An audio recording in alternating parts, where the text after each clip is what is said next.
everybody, this is Roughdawg4 from PS3 Imports, and today we're going to be doing a review on JetSetKnights. This is a game should take you about an hour or so to plat. There's definitely a little difficulty to it, but it shouldn't be so bad because all the stuff you should get is with time. One of the things I would recommend is if you want to make this as easy as possible, if you go into difficulty and you change it to easy, it'll certainly make your playthrough a lot better. So basically, the idea of the game is that there's 5 levels, and you need to beat the boss on every single one of those levels. The boss will spawn in about wave 5, so no, it will definitely spawn on wave 5. And let's see. There is some cool things though you could do with the game. You could get rewards on here if you check in every day, which basically gives you free coins. The only thing I've seen it for is that you could do this, let me see where it is, it's gambling house, right? And basically, you could just sit here and do a slot machine and try to win a reward. I know the first time that I played this, I got a reward that was, it added some kind of like summon guy, and he just followed me around the map. It was pretty cool. Like, he did some damage. I don't exactly know how much he helped out, but hey, you know what I mean? Like, any little bit of help works, right? But basically, you just take your shot. Oh, yeah, so we just hit it right here. Awesome. Actually, go back and check out and see what it was that I got. And the one I got over here was here before, but 20% to reflect damage back to the enemy. Hey, sounds good to me, right? Less damage, sounds like a win. So what we're going to do is we're going to go ahead and play the first level. So again, you'll unlock the next level once you get to wave 5. And basically, it's like a somewhat you're attacking enemies, slight tower defense. So in the bottom left hand and bottom right hand of the screen, you can see metal and wood. And basically that allows you to build these objects right here. The wood will help you protect the princess in the middle. And the idea is that you want to make sure that she doesn't get hit at all. So enemies are going to spawn at the top, and all you got to do is just take them out. You can jump on enemies, and there will be power-ups like that you saw right there that will make you invincible, so they're going to help you out. And that's basically it. And as you can see, here's some spawn points right here where you see that slight little blue indent, and you can build those towers right there, which, as you can see in the bottom right-hand corner, it uses metal to build them.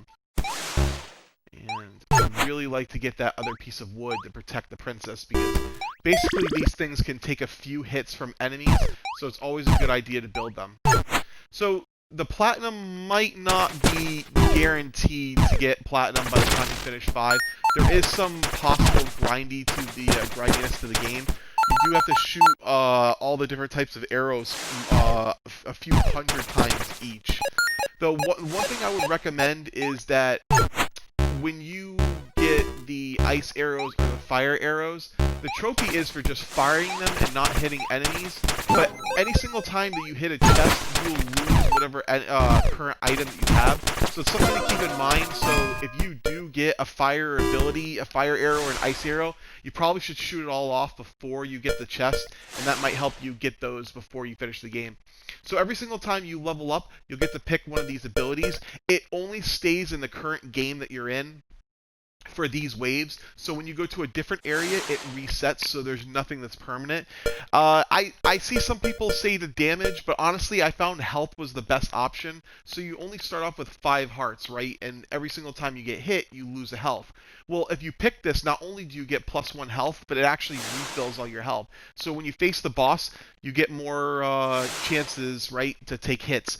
I don't know, I thought that was more useful than sword, right? Because as long as you can use the right strategy and you have a lot of health, you should be able to survive everything.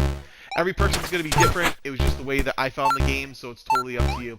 So basically, as you can see, that's the point of this, is that we're just going around, we're killing new enemies, and that's what's going to trigger each wave. And it's really that simple. As you can see, there's going to be items to help you out along the way. There's an item over here, along with a chest, so as soon as these enemies pass. And as you can see, too, you can jump on enemies, which is really good. Oops, almost forgot that.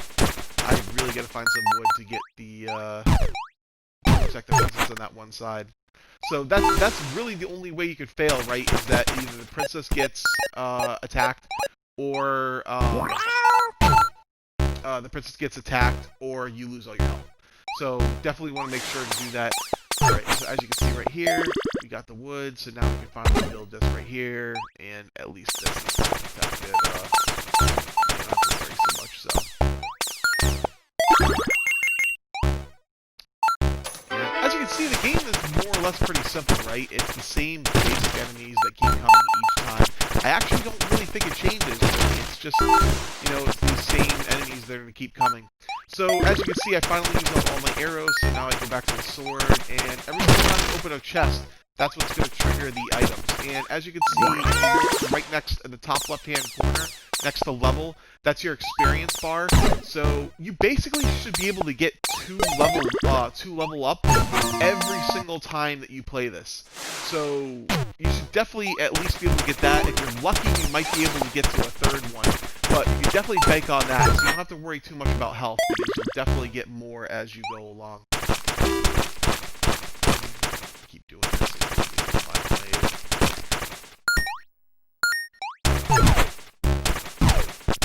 This is definitely, you know, it's definitely not the easiest game that you see out there, but it's definitely a lot of fun. I'm really looking forward to playing this a few times, because it's, the fact that it's not super easy to finish, at least it, you know, makes it a little bit better. This is one of the coolest items I found right here, is this spear. When you pick it up, you basically insta-kill everything. So, I mean, it just, as you can see, it just destroys everything in just one hit. It's awesome. I don't see anything that's better. The only unfortunate thing is you can't really break with the boss. You can see it breaks after a while. If you don't ever save it for a boss, you basically will die on the very first hit. So as you can see, we level up again, and I'm going to pick health again. So, definitely don't save that item. And as you saw earlier, too, I unlocked ice arrows, which is one of the other things that I really need to be able to get to the final item.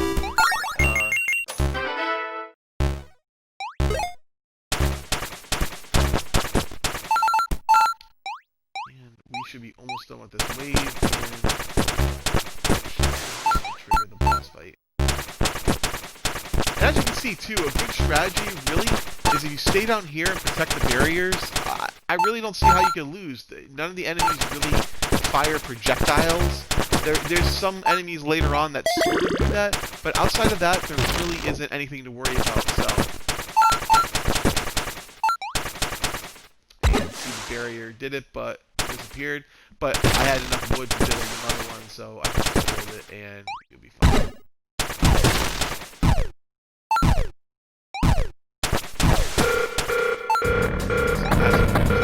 Now we just trigger the boss wave, and basically you have the tentacles to open up the path to the boss. And as you can see, there is a boss bar at the very top of the screen.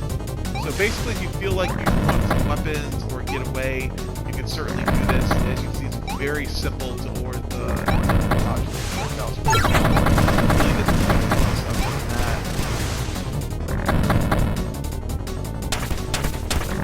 I finally got a shot into the boss. Start hitting it. Actually, I'm not doing any damage right now. I'm definitely taking hits right now, so.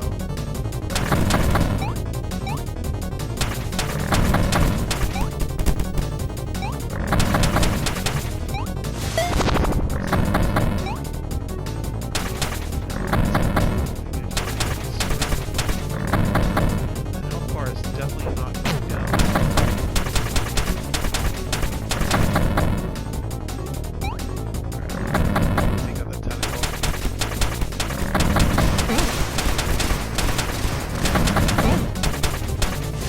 Now you can see it's definitely picking on there, but I'm definitely ready to die, so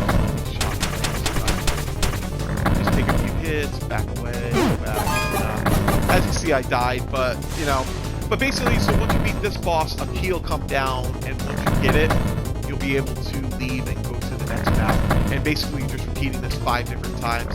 Don't feel bad if you die a few times, because there is a lot of grindiness, so you'll be working towards getting all those other trophies as you get them along, so nothing to worry about. Anyway, guys, I hope you enjoyed this review. Please feel free to like and subscribe to the channel, and have a great day, everybody.